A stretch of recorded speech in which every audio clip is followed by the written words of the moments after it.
Shabbat Shalom, my friends. Let's deal with something immediately. This thing over here is the price that I paid this week for having spent way too much time in the deserts, hiking in the 70s, 80s, even into the 90s. No big deal. Shabbat Shalom. Hard to believe. Here we are, Labor Day weekend, the early days of September, the early days of the final month of the Jewish calendar year. Schools are open. Rabbis are scrambling to complete their Rosh Hashanah sermons. And in the United States, the midterm election campaign is now officially underway. Like it or not, the real world is very much with us. Our Sedra is Shoftim, Deuteronomy 16, 18 and following. The text of Deuteronomy was apparently assembled by the scribes for very practical and transparent purposes. In fact, it is reasonable to guess that those same practical purposes also govern the various stages of the scribal editing of the entire Torah. The southern kingdom of Judah needed to clarify its unique identity, to specify why it, the southern kingdom, is the far more authentic product of the Israelite people than the northern kingdom of Israel that had been destroyed around 721. And to strengthen the activities both of the monarchy and of the priesthood to sustain the state. It was a dangerous time for Judah. It needed to be religiously, civilly, politically unified. To do this, the sacred status of Jerusalem had to be asserted. The primacy of the Jerusalem temple over the competing sanctuaries up north had to be validated. The corrupting influence of idolatry had to be robustly condemned, and the administrative structure of a country under the direct control of a hereditary monarchy had to be strengthened. Thus,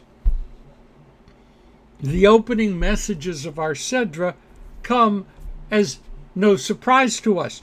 Appoint magistrates and officials, set up a reliable and just system of courts, destroy the symbols of idolatry whenever and wherever they erupt, provide ethical and moral guidelines for the monarch, make certain that the priesthood reaches beyond Jerusalem into the smallest settlements of the land, establish tripwires to silence those who would dare to speak messages of rebellion against God, and finally, create a command and control structure for the national military forces.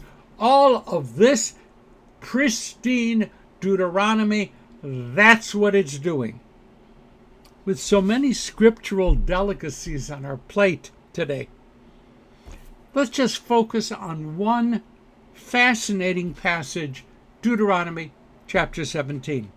The text states that if a legal matter appears too confounding to you, something not at all easy to resolve at the local level, then one should go to Jerusalem where a superior court existed and pose your question. The magistrate seated there will hear your question, offer a legal opinion, and then you are obliged to carry out the verdict. Okay. If something isn't clear to you, if you feel that you lack the proper insight or legal knowledge, then go to a place where the question can be answered, and then follow the decision. Makes sense, right? Kind of simple. But wait, you know that there are some conflicting approaches toward questions in our tradition. Have you ever heard the Yiddish phrase, zu fragen ist zu machen treff? Be careful about asking questions because, for example, if you ask an expert whether or not your chicken is kosher, you might not get the question that you want or need. Within Judaism, there's also another strand that warns us against going for a second opinion. If you come before a religious scholar and pose your complicated question, and you get an answer that doesn't please you, you shouldn't then go out and seek another scholar for another, bite of the apple, get a more pleasing answer. The moral of this tale obviously is, before you pose your question to an expert, check out the expert first. Makes sense. Rabbi Aviva Richman, a Rosh Yeshiva at Hadar, which itself is a superb institution of Jewish learning, national institution located in Manhattan. Richman is intrigued not only by the process of seeking out a learned decision, but here's the point: how important the asking of questions is within Jewish tradition. Now, Richman acknowledges that there are some among us who don't at all like the idea of bringing a serious personal problem dealing with faith or religious practice to a so-called expert. The idea of surrendering our autonomy in such a way just doesn't fit in well with how many people live today. And there are, of course, people who see the asking of significant questions of a respected other not really as surrendering their autonomy. Actually, these people are looking for something more than a specialized answer. They want to find a caring individual who will sit with them, who will talk with them, and who will guide them into making the decision that they really want to receive. Fine. And there is a third way to approach our text. However we handle it, let there be no doubt that Judaism is a question-friendly culture. We like questions. We encourage questions. We treat questions with great seriousness. Richmond teaches that Judaism does not view the asking of questions as somehow subversive or inconvenient. On the contrary, the asking of questions is the foundation for dialogue. And dialogue is what allows us to learn, to grow, to deepen our understanding of the world around us. Here, Richmond coins a phrase which I find extremely attractive, and I'd like to pretend that I created it. She states that Judaism is far more than just question tolerant. Here it comes. Ours is a question-driven ethos. I really like that. Too many people have serious questions about various Jewish practices and beliefs withhold their questions because they believe that they'll be perceived as somehow hostile. Where did that question come from? Come on, you know better.